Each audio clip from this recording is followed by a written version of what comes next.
Hi అండి. నేను ఈరోజు పొట్లకాయ తెలగపిండి కూర వండుతున్నాను. పొడి పొడిగా ఉంటుందన్నమాట అండి. చిన్నప్పుడు మా అమ్మ చేసేది. ఈ పొడి కూరలు మా అమ్మ చాలా బాగా చేసేది అన్నమాట అండి. పప్పులో తెలగపిండి వేసి కూడా అలా పొడి పొడిగా చేసేది. అలాగే పొట్లకాయలు వేసి పొడి పొడిగా చేసేది. తర్వాత బీరకాయలు వేసి అన్నీ పొడి పొడిలు ఆడుతూ ఉండేలా చేసేది అన్నమాట అండి.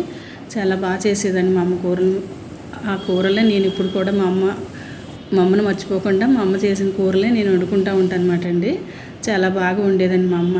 కాలి కొంచెం పచ్చడి చేసినా తినేసేవాళ్ళం అన్నమాట అండి, అంత ఇష్టంగా. ఇప్పుడు పచ్చళ్ళు కాదు కదా, మనం ఎంత పంచపరమాణాలు పెట్టినా పిల్లలు తింటలేదు. ఆ రోజుల్లో అంత కూరగాయలు అంత రుచిగా ఉండేయండి. దొడ్డు నిండా పొట్లకాయలు ఉండేవి మాకు.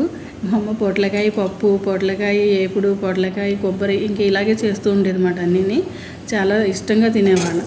ఇప్పుడు ఎంత ఇష్టంగా వండుకున్నా రుచి ఉండలేదు. మందులు ఎక్కువైపోయాయి కూరగాయలకి. ఇంకా చూడండి, ఎల్లిపాయలు ఎక్కువ వేసుకుని కొంచెం తాలింపు ఎక్కువ వేసుకుని వండుకుంటే చాలా బాగుంటుంది. అది కొంచెం పొట్లకాయ ఉడికిన తర్వాత ఇలా కొంచెం మెత్తగా అయిన తర్వాత చూసుకుని తెల్లపిండి వేసేసుకోవటమేనండి. నేను మాటల్లో పడి నేను మీకు చెప్పడం మర్చిపోయాను. చాలా బాగుంటుంది, మీరు కూడా ట్రై చేయండి.